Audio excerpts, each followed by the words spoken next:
which duo do you think is going to have the bigger impact? Is it Goff and Gurley, or are you going Prescott and Elliott?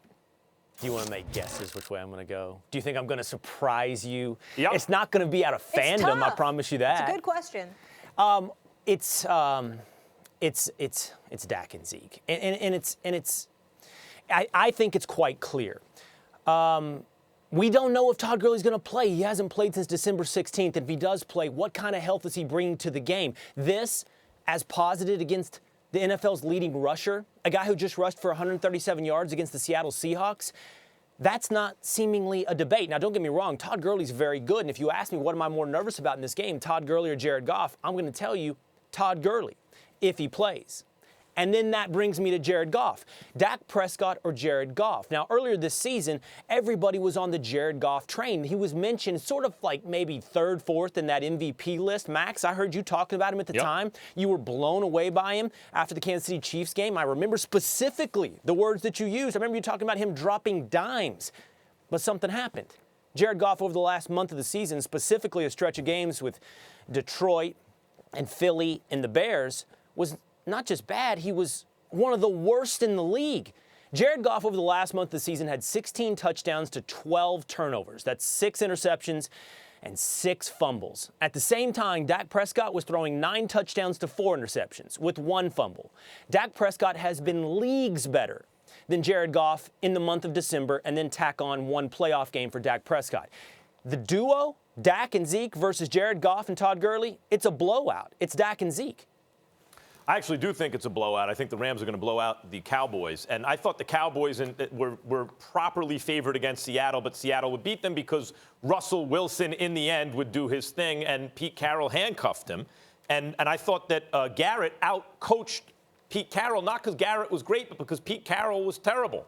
And I think it would take that kind of coaching performance out of McVay in order for the Cowboys to win, in order for Dak and Zeke to be better and more significant here than Goff and Gurley. Now, the caveat is, of course, Gurley's health.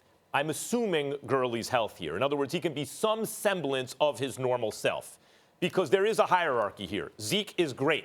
Gurley's a little bit better than Zeke. He was a little bit better than him in college as a prospect. You thought there was a little more upside there. Just a little. I understand it's like a hair's difference. These are basically, you don't get better than Zeke. When you do, it's by a little bit. But Gurley is that little bit. And in the pros, it's played out that way. Even when, and it didn't look so at first because Gurley didn't have the protection and Zeke did. But we can see when they're both at their best, Gurley's a little bit better. And Goff at his best is better than Dak. Although you're right about that trend, too. Why has that trend taken place where the Rams have gone backwards? First of all, Whitworth has been hurt. That left tackle, Whitworth, you saw what happened to Cincinnati when he left. You saw what happened to Los Angeles when he showed up. And his absence has been big. Secondly, Kupp has been gone. And that's a deal for the Rams, no doubt. But mainly, Gurley's health has been compromised. Play action is not the same as a result. And the league has adjusted to McVay. So now the question is, if Gurley is relatively healthy, who do I believe in more, McVay or Garrett? And the answer is McVay. Whatever adjustments the Dallas defense wants to make, I believe in McVay's offensive mind more than I believe in Garrett, period. And so since I've seen Goff and Gurley hit greater heights than Dak and Zeke this year, and since I believe in their coach, I'm assuming health, and I'm telling you Goff and Gurley over Dak and Zeke. I can't believe I'm saying this, but I actually agree with Will Cain on this. I think it's going to be Dak, and I think it's going to be Zeke. And here's the reason why, Max. I think that with Jason Garrett and Scott Linehan, they're going to give you Ezekiel Elliott all day, every day. Remember that the Rams, even though they're just a mediocre 14th against the pass, primarily most of the damage was incurred against them when you had Marcus Peters there on an island by himself because Aqib Talib had been out. Aqib Talib seems to have a profound effect on this man.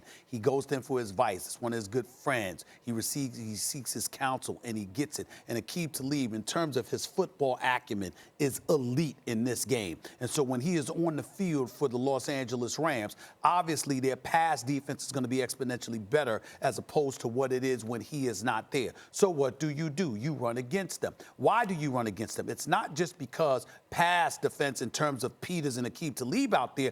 It also neutralizes Aaron Donald from going after the quarterback. The more you throw, the more Aaron Donald is unleashed. The Dallas Cowboys don't want that. So they're doubly incentivized to make sure that they just give you Ezekiel Elliott all day, every day. I think in a game like this, particularly in Southern California, it's supposed to rain in the morning, but the weather should be fine that evening.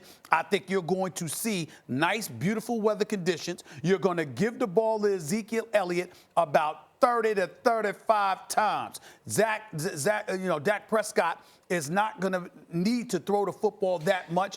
In order for the Rams to succeed, they're going to have to force Dak Prescott to throw the football and dare Dallas to beat them with their passing game. But that is easier said than done. And if I had to bet my money in terms of who's going to be the more effective duo, it would be Dallas, only because most of it will be on the shoulders of Ezekiel Elliott. You know what else you'll see, Stephen A., there in L.A.? Not just good weather, but I anticipate you're going to see a lot of blue and silver in those stands. That's See, true. That's true. Not, No It's doubt. already true. It's That- already and by the way, they say tickets and all of that stuff. They're saying it's 50% of the crowd is going to be Dallas Cowboys fans. Exactly. Yep. And so this isn't just a which duo is better game we're playing here. We're not just playing a hierarchy, and I don't think either of you are. We're playing a matchup game. Which one will have a bigger impact on this game?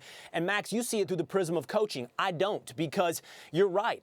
I would say Sean McVay is going to beat Jason Garrett and Scott Linehan in a coaching duel. But in a real matchup, what Stephen A., the only things you left out was that the Rams are really bad against the run.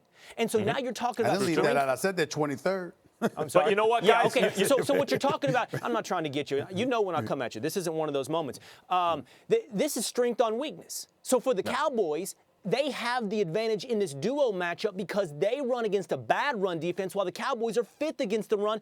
And if Gurley's healthy, he's got to run into the teeth. Look, Zeke is going to have a big game. He's going to you can see when Ezekiel Elliott's going to have a big game. They're going to feed him. He's going to have a big game. If Gurley's healthy, he will also be very good. I believe Goff will be much better than Dak if Gurley's healthy.